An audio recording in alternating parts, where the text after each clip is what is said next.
नमस्कार विद्यार्थी मित्रांनो, जी डी क्लासरूममध्ये सर्वांचं हार्दिक स्वागत. यापूर्वी आपण सेतू अभ्यासक्रम म्हणजेच ब्रिज कोर्स या संबंधीचे जे व्हिडिओ आहेत ते बघितलेले आहेत. आजपासून आपण इयत्ता 10वीच्या अभ्यासक्रमाला सुरुवात करत आहोत. तर आज आपण मॅथमॅटिक्स 2 जॉमेट्री या विषयाला सुरुवात करणार आहोत. आपला पहिलं चॅप्टर आहे सिमिलॅरिटी. आता सिमिलॅरिटी चॅप्टरमध्ये जो पहिला पॉईंट आपल्याला बघायचा आहे तो आहे ratio of areas of two triangle. Ratio of areas of two triangle. परंतु तो भाग चांगला समजण्यासाठी आपल्याला ट्रायंगलशी संबंधित बेस, हाईट आणि एरिया ह्या ज्या छोट्या छोट्या बाबी आहेत ह्या इथं समजून घेणं गरजेचं आहे. कारण यामध्ये विद्यार्थ्यांकडून काही चुका होऊ शकतात आणि म्हणून ती संकल्पना आपण सर्वप्रथम स्पष्ट करणार आहोत. Introduction about base, height and area of triangle. तर बरेच वेळा अडचण अशी येते की आपल्याला एखादा दिलेला ट्रायंगल असेल आणि त्या ट्रायंगलचा बेस कोणता घ्यायचा, हाईट कोणती घ्यायची, इथं प्रामुख्याने आपल्याला अडचणी येतात. मग आपल्याला बेस कशाला म्हणता येईल तर पहा, एखाद्या वर्टेक्सवरून समजा वर्टेक्स ए वरून आपण त्याच्या अपोजिट साईड बी सीवर जर परपेंडिक्युलर ड्रॉन केला तर पहा ए व्हर्टेक्समधून आपण त्याची जी अपोजिट साईड आहे बी सी या साईडवर जर परपेंडिक्युलर ड्रॉन केला, परपेंडिक्युलर कोणता आहे आपला ए डी.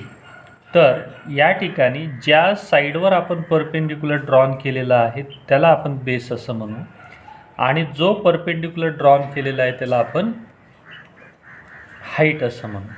म्हणजेच ए बी सी या ॲक्यूट अँगल ट्रायंगलमध्ये जर विचार केला तर ही जी हाईट आपल्याला दिलेली आहे the height lies in the interior of the circle.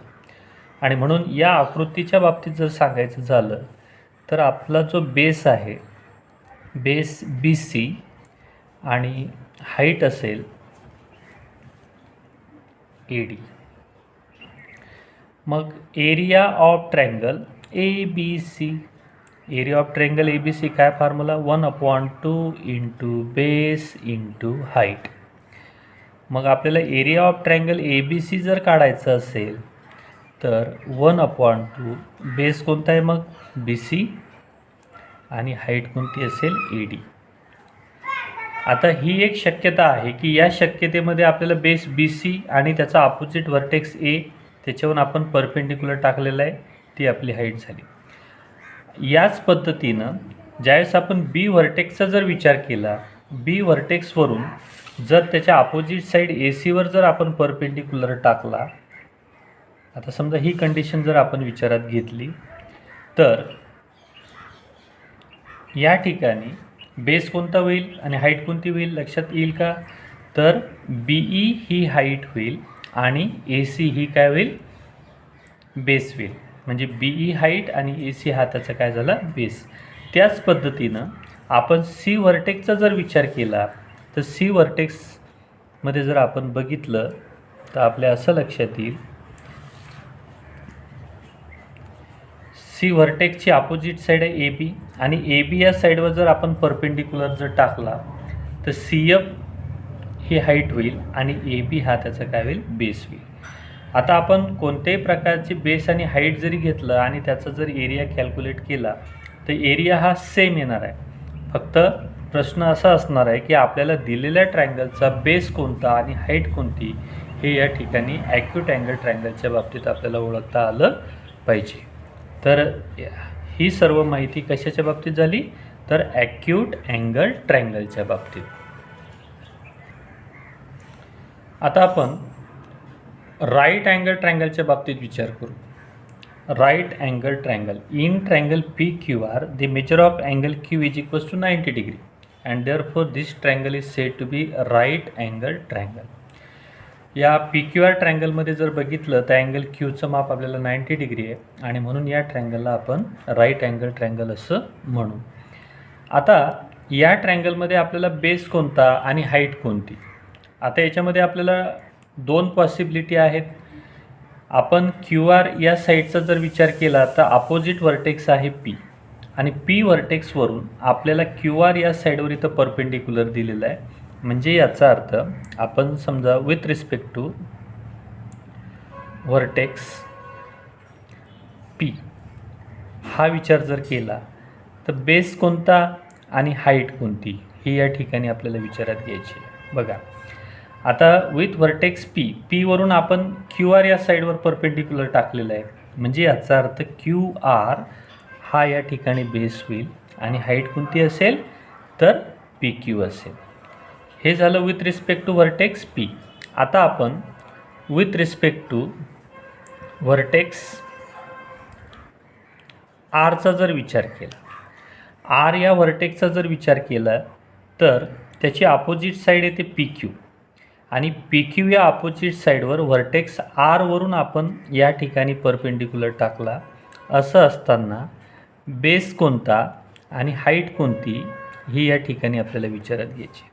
मग आर व्हर्टेक्सवरून पी क्यू या साईडवर परपेंडिक्युलर आहे म्हणजे पी क्यू हा याचा बेस होईल आणि हाईट काय होईल तुमची आर क्यू होईल. मग आपल्याला अल्टरनेट पी क्यू साईड एकदा बेस म्हणून काम करेल, एकदा हाईट म्हणून काम करेल. त्याचप्रमाणे क्यू आर ही जी साईड आहे ही बेस म्हणून काम करेल, हाईट म्हणून काम करेल. मग आपण याचा एरिया जर कॅल्क्युलेट केला, area of triangle P Q R is equals to 1/2 into base into height. फॉर्म्युल्याचा विचार केला तर 1/2 into base Q R into height P Q, म्हणजेच आपल्याला area of triangle P Q R that is area of right angle triangle या फॉर्म्युल्यावरून आपल्याला इथं काढता येईल. तर इथं आपल्या लक्षात येईल की क्यू आर बेस आणि पी क्यू हाईट ह्या आपल्याला मल्टिप्लिकेशनमध्ये आलेल्या आहेत. आणि या बाबतीत जर विचार केला तर पी क्यू आणि R Q, P Q R Q बाजू त्याच आहेत. म्हणजे आपण व्हर्टेक्स पी विचारात घ्या किंवा व्हर्टेक्स आर विचारात घ्या, या ट्रायंगलच्या एरियावर कोणताच परिणाम होणार नाही. तो एरिया सारखाच असेल आणि म्हणून राईट अँगल ट्रायंगल असेल आणि दोन साईड ज्या आपल्या परपेंडिक्युलर असणाऱ्या ज्या असतील त्याच्यातून कोणताही बेस सिलेक्ट करा, कोणतीही हाईट सिलेक्ट करा, आपल्याला त्याच्या एरियावर परिणाम होणार नाही. तो एरिया सारखाच असेल. तर आपण या पद्धतीनं जर राईट अँगल ट्रायंगल दिलेला असेल म्हणजेच याचा अर्थ ही जी पेअर आहे ही राईट अँगल तयार करते. यापैकी आपण एक साईड जर बेस घेतली तर सेकंड साईड आपल्याला हाईट घ्यावं लागेल, किंवा ही जर आपण हाईट घेतली तर हे आपल्याला बेस म्हणून घेता येईल आणि त्या माध्यमातून आपल्याला त्या ट्रायंगलचा एरिया कॅल्क्युलेट करता येईल. आता आपण ॲक्यूट अँगल ट्रायंगलच्या बाबतीत बघू, ऑप्ट्यूस अँगल ट्रायंगलच्या बाबतीत बघू. तर हा जो ऑप्ट्यूस अँगल ट्रायंगल आहे म्हणजे याचा अर्थ या ट्रायंगलच्या कोणत्याही एका अँगलचं माप हे 90 डिग्रीपेक्षा जास्त असेल. मग 90 डिग्रीपेक्षा जर जास्त असेल तर हा ऑप्ट्यूस अँगल ट्रायंगल झाला. आता या ट्रायंगलच्या बाबतीत मात्र बऱ्याच मुलांना अडचणी येतात.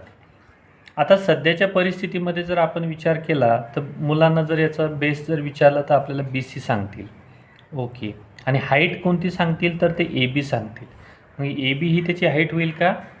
नाही, कारण ए बी हा परपेंडिक्युलर नाही. बी सीचा अपोजिट व्हर्टेक्स जर ए आपण आहे नो प्रॉब्लेम, परंतु या ठिकाणी एवरून साईड बी सीवर आपण परपेंडिक्युलर टाकलेला नाही आणि म्हणून ए बी साईड आपल्याला कन्सिडर करायची नाही. मग त्याच्यासाठी काय करावं लागेल तर बी सी साईड आपल्याला एक्सटेंड करावं लागेल.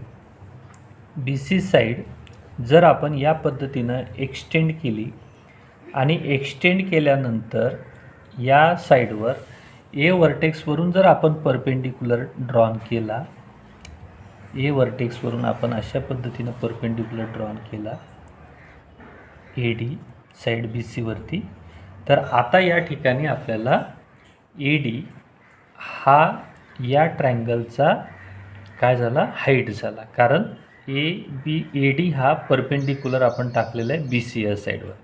मग अशा परिस्थितीमध्ये आपल्याला काय सांगता येईल बेस कोणता येईल इथं, तर बेस असेल BC आणि हाईट असेल AD. तर बेस आणि हाईट या माध्यमातून आपण area of triangle ABC is equals to 1/2 into base into height, म्हणजेच area of triangle ABC is equals to 1/2 into base BC height AD.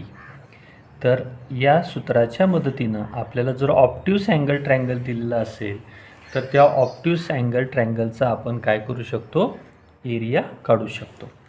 मग ज्या पद्धतीनं आपण ॲक्यूट अँगल ट्रायंगलमध्ये बघितलं की 3 हाईट आपण दाखवू शकतो, त्याच पद्धतीनं या ठिकाणी सुद्धा A व्हर्टेक्स विचार केला तर BC या साईडवर परपेंडिक्युलर टाकला. B साईडचा जर विचार केला, व्हर्टेक्स Bचा जर विचार केला तर आपण AC या साईडवर परपेंडिक्युलर टाकू शकतो. समजा आपण B व्हर्टेक्सचा विचार केला तर या ठिकाणी AC या साईडवर आपण काय करू शकतो, परपेंडिक्युलर टाकू शकतो. मग AC बेस असेल आणि BE ही त्याची हाईट असेल, तर त्या माध्यमातून आपल्याला जो काही एरिया आहे सेम एरिया या फॉर्म्युल्यावरून सुद्धा आपल्याला ABC ट्रायंगलचा काढता येईल. आता C व्हर्टेक्सवरून जर आपल्याला परपेंडिक्युलर टाकायचं असेल, Cची अपोजिट साईड कोणती आहे आपली AB, तर आपल्याला AB ही जी साईड आहे ही साईड पुढे एक्सटेंड करावं लागेल या पद्धतीनं, आणि नंतर मग आपल्याला C पॉईंटवरून या ठिकाणी परपेंडिक्युलर टाकावं लागेल. आणि हा परपेंडिक्युलर टाकल्यानंतर समजा आपण त्याला नाव देऊ CF. मग CF जर हाईट असेल तर AB हा त्याचा काय झाला, बेस झाला. शेवटी आपण 3 प्रकारचे हाईट इथं मेन्शन करू शकतो. तर हे लक्षात येईल तुमच्या की ज्यावेळेस ऑब्ट्यूस अँगल ट्रायंगल असेल तेव्हा 2 हाईट ह्या आउटसाईड दी ट्रायंगल येतात आणि 1 हाईट ही आपल्या ट्रायंगलमध्ये येते. तर आपल्याला या ठिकाणी दिलेले जे काही ॲक्यूट अँगल ट्रायंगल आहेत, राईट अँगल ट्रायंगल आहेत, ऑब्ट्यूस अँगल ट्रायंगल आहेत, तर याच्यामध्ये कशा पद्धतीनं हाईट आणि बेस आपल्याला ओळखता येतात हे या ठिकाणी आपण बघितलेलं आहे. तर याचाच उपयोग आपल्याला उदाहरणं सोडवताना सुद्धा करायचा आहे.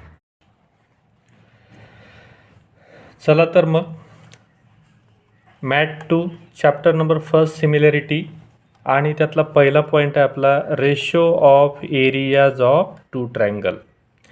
Ratio of areas of 2 triangle. आता आपल्यासमोर हे 2 ट्रायंगल दिसतात, ट्रायंगल ABC, ट्रायंगल PQR.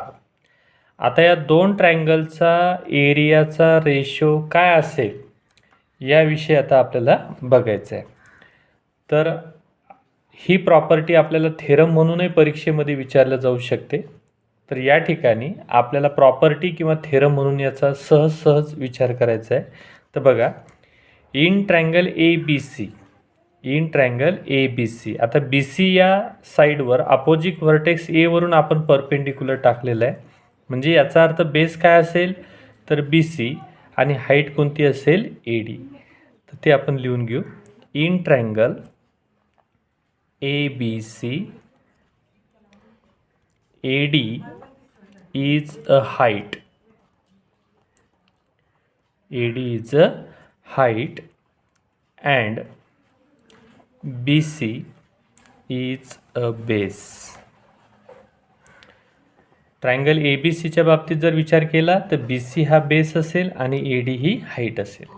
आता त्याच पद्धतीनं आपल्याला PQR या ट्रायंगलचा विचार करायचा आहे. इन ट्रायंगल QR या साईडवर अपोजिट व्हर्टेक्स P वरून आपण परपेंडिक्युलर ड्रॉन केलेला आहे, म्हणजेच या ठिकाणी QR हा बेस असेल आणि PS ही काय झाली, height. PS is a height and QR is a base. आता या पद्धतीनं ABC ट्रायंगलच्या बाबतीत BC बेस झाला, AD हाईट झाली. PQR या ट्रायंगलच्या बाबतीत QR हा बेस आणि PS हीच काय झाली, हाईट. आता महत्त्वाचा मुद्दा असा आहे की आपण हाईट आणि बेस याचा विचार का बरं करतोय, कारण आपल्याला एरिया जो कॅल्क्युलेट करायचा आहे तो ट्रायंगलचा एरिया कॅल्क्युलेट करायचा आहे आणि म्हणून एरिया ऑफ ट्रायंगल त्याच्यासाठी आपल्याला जो फॉर्म्युला आहे तर फॉर्म्युल्यासाठी आपल्याला बेस आणि हाईटची आवश्यकता आहे आणि म्हणून या दोन ट्रायंगलचे आपण हाईट आणि बेस या ठिकाणी विचारात घेतले. काय फॉर्म्युला असेल मग एरिया ऑफ ट्रायंगलचा, तर area of triangle ABC is equals to 1/2 into base into height. आता आपण ट्रायंगल ABC विचारात घेतला तर त्या ठिकाणी त्याचे व्हॅल्यू चेंज होतील, परंतु जनरलमध्ये जर फॉर्म्युला बघितला तर area of triangle is equals to 1/2 into base into height. आता त्यानुसार या ठिकाणी आपल्याला काय करायचं आहे की एरिया ऑफ ट्रायंगल ABCसाठी फॉर्म्युला वापरायचा आहे. तर area of triangle ABC is equals to 1/2 into base काय असेल BC इंटू हाईट काय असेल AD. बेस BC आणि हाईट AD.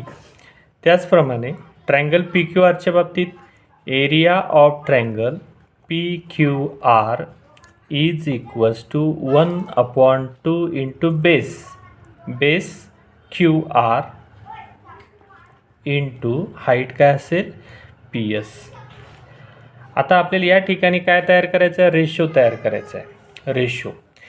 रेशो तयार करायचा आहे म्हणजे याचा अर्थ या दोन ट्रायंगलच्या एरियाला आपल्याला काय करायचं आहे, रेशोमध्ये लिहायचं आहे. म्हणजेच हा पहिला ट्रायंगल आहे म्हणून पहिल्या ट्रायंगलच्या एरियाला दुसऱ्या ट्रायंगलच्या एरियानं आपण काय करू, डिवाईड करू. तर area of triangle ABC upon area of triangle PQR is equals to, value substitute करू, 1/2 into BC into AD upon 1/2 into QR into PS. आता या ठिकाणी काय होईल, हाफ कॅन्सल झाल्यानंतर काय शिल्लक राहील, तर BC into AD upon QR into PS.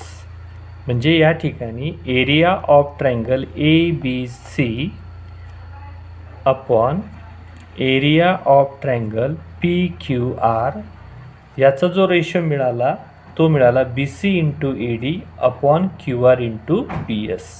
म्हणजे याचा अर्थ काय झालं बघा, the ratio of areas of two triangle is equals to the ratio of the product of the bases and corresponding height. म्हणजे दोन ट्रायंगलचा एरियाचा जो रेशो आहे तो आपल्याला त्याच्या ज्या साईड्स आणि हाईट यांच्या गुणाकारांचा जो रेशो तयार होईल त्या रेशोबरोबर तयार झालेला आपल्याला दिसेल. आणि म्हणून त्याच्यावरून आपल्याला स्टेटमेंट काय सांगता येईल बघा, काय प्रॉपर्टी मिळाली मग, the ratio of areas of two triangle is equals to the ratio of the product of their bases and corresponding height. तर या दोन ट्रायंगलचा एरियाचा रेशो हा कशाच्या बरोबरीत आहे, तर त्यांचे जे बेसेस आहेत आणि करस्पॉन्डिंग हाईट जे आहेत त्यांच्या प्रोडक्टच्या रेशो बरोबर आहे. हे या ठिकाणी आपल्याला प्रूव्ह करता आलं. आता हेच उदाहरण जर थेरम म्हणून जर आपल्याला सॉल्व करायचं असेल तर हा पार्ट तुमचं स्टेटमेंट असेल अगदी सुरुवातीला. आपल्याला गिव्हनमध्ये हे दोन ट्रायंगलच्या बाबतीत इन्फॉर्मेशन असेल आणि हा पार्ट आपल्याला या ठिकाणी प्रूव्ह करायचा आहे. आणि म्हणून इन जनरल या प्रॉपर्टीचा जर विचार केला आपण इन जनरल, तर A1 upon A2 is equals to पहिला ट्रायंगलचा एरिया A1, दुसऱ्या ट्रायंगलचा एरिया A2. याचा जर आपल्याला रेशो विचारात घ्यायचा असेल तर पहिल्या ट्रायंगलच्या बाबतीत A1 बेस असेल B1 आणि हाईट असेल H1. Similarly for second triangle area is A2, then base B2 आणि हाईट H2. म्हणजे काय प्रॉपर्टी मिळाली आपल्याला? A1 upon A2 is equals to B1 into H1 upon B2 into H2. म्हणजे या ट्रायंगलच्या बाबतीत जर इन जनरल जर विचार केला तर हा बेस B1 असेल, हा बेस B2 असेल, AD ही हाईट H1 आणि PS ही हाईट H2. तर या पद्धतीनं आपल्याला दोन ट्रायंगलचा एरियाचा रेशो काढता येईल. आणि इथं सगळ्यात महत्त्वाचा मुद्दा असा, the length of both bases and height are different. आणि म्हणून या ठिकाणी आपल्याला हा जनरलमध्ये फॉर्म्युला तयार करता आला.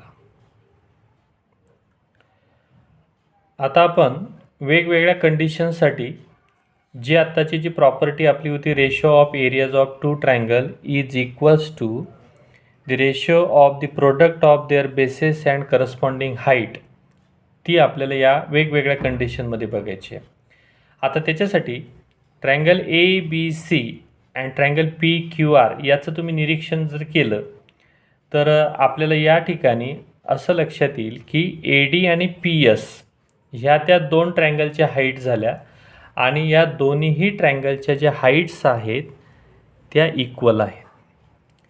आणि ज्यावेळेस दोन ट्रायंगलची हाईट आपल्याला इक्वल दिलेली असेल तेव्हा त्या दोन ट्रायंगलचा एरियाचा रेशो काय असेल तो या ठिकाणी आपल्याला विचारात घ्यायचा आहे. आणि म्हणून कंडिशन काय दिली आपल्याला? If the height of both triangles are equal. या दोन ट्रायंगलमध्ये आपल्याला हाईट इक्वल दिसते. मग त्यानुसार आपल्याला दोन ट्रायंगलचा एरियाचा रेशो या ठिकाणी काय असेल तो आता बघायचा आहे. आता area of triangle ABC, area of triangle ABC upon area of triangle PQR. पहा, ABC या ट्रायंगलचा एरिया आणि PQR या ट्रायंगलचा एरिया आपल्या प्रॉपर्टीनुसार कसा असेल? Is equals to the product of the ratio of the product of their bases and corresponding height. आता ABC ट्रायंगलचा बेस काय असेल? BC इंटू हाईट काय असेल? AD. PQR या ट्रायंगलच्या बाबतीत बघा, PQR या ट्रायंगलच्या बाबतीत QR बेस आणि हाईट काय असेल? PS. म्हणजेच याचा अर्थ आपल्याला या ठिकाणी दोघांचा रेशो इथे विचारात घ्यायचा आहे. तर काय होईल? तर BC into H upon QR into H. कारण दोन्हीही ट्रायंगलची हाईट कशी आहे? इक्वल आहे. आणि H कॅन्सल झाल्यानंतर आपल्याला काय मिळेल रेशो? तर area of triangle ABC upon area of triangle PQR is equals to BC upon QR. BC upon QR. म्हणजेच या फॉर्म्युल्याच्या मदतीनं आपण दोन ट्रायंगलचा एरियाचा रेशो काढता येईल. आता ही कंडिशन केव्हा ॲप्लिकेबल असेल? जेव्हा दोन ट्रायंगलची हाईट आपल्याला कशी दिलेली असेल? इक्वल असेल.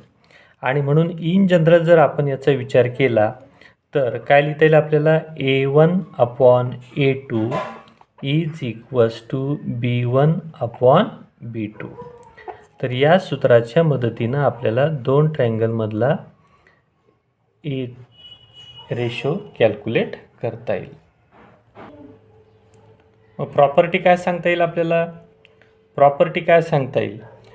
तर the ratio of areas of two triangle with equal height is equals to the ratio of the corresponding bases.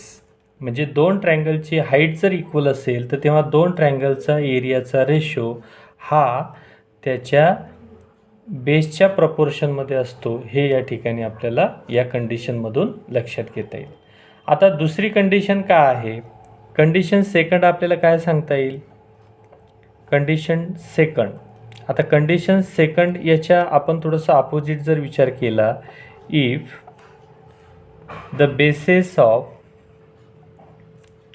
both triangle both triangle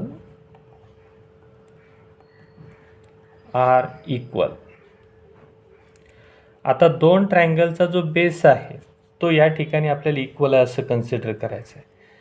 आता त्याच्यानुसार समजा आपण या ट्रायंगलला थोडंसं लेबलिंग करू. Triangle A B C, second triangle P Q R. B C या साईडवर opposite vertex ए वरून आपण समजा परपेंडिक्युलर टाकलेला आहे ए डी. क्यू आर या अपोजिट व्हर्टेक्स पी वरून आपण परपेंडिक्युलर टाकलेलं आहे समजा पी एस. आता इथं लक्षात येईल तुमच्या की बी सी आणि क्यू आर थोडंसं या ठिकाणी एकाच कलरनं दाखवलेलं आहे.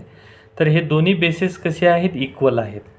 आणि ज्यावेळेस दोन बेसिस इक्वल असतील तेव्हा त्या दोन ट्रायंगलचा एरियाचा रेशो काय असेल तो या ठिकाणी कंडिशनमध्ये आपल्याला बघायचा आहे. आता याच्यामध्ये काय लक्षात येईल पहा बरं. तर area of triangle A B C upon area of triangle P Q R is equals to, आपल्या प्रॉपर्टीनुसार ratio of areas of two triangle is equals to the ratio of the product of their bases and corresponding height. आता A B C ट्रायंगलचा base B C, की आपल्याला माहीत आहे की दोन्ही ट्रायंगलचा बेस सारखा आहे म्हणून त्याला आपण बी, याचा पण बेस बी कन्सिडर करू. बी इंटू हाईट, हाईट काय असेल ए डी. सेकंड ट्रायंगलच्या बाबतीत परत बेस बी, हाईट काय असेल पी एस. बेस दोन्ही ठिकाणी कॅन्सल होईल म्हणजेच आपल्याला काय मिळेल A D upon P S.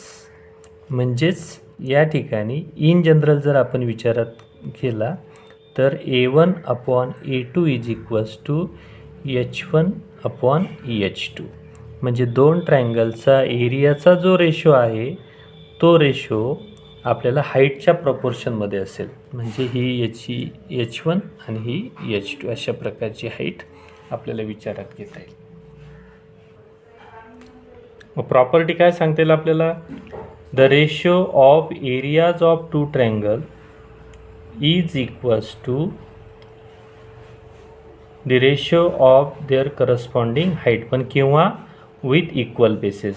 परत एकदा बघा. The ratio of areas of two triangle with equal bases is equals to the ratio of their corresponding height. आता तिसरी कंडिशन बघू आपण, condition third.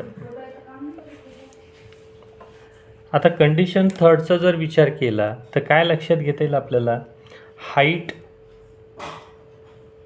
And base of to triangles are equal.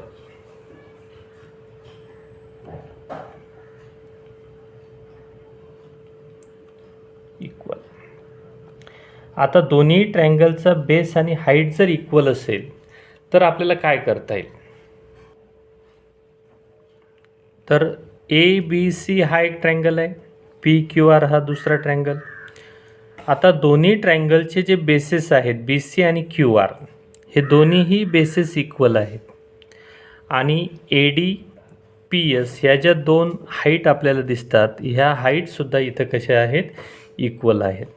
आणि असं असताना आपल्याला दोन ट्रायंगलचा एरिया काय असेल तर आपण आपल्या बेसिक प्रॉपर्टीचा जर विचार केला तर A1 upon A2 is equals to B into H upon B into H.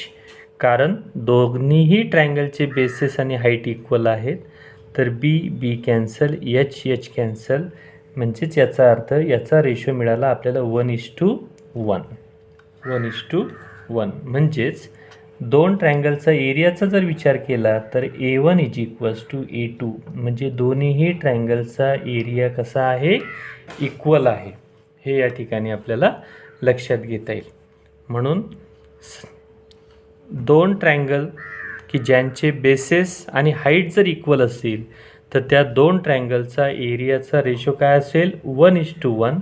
That is the area of both triangles are same.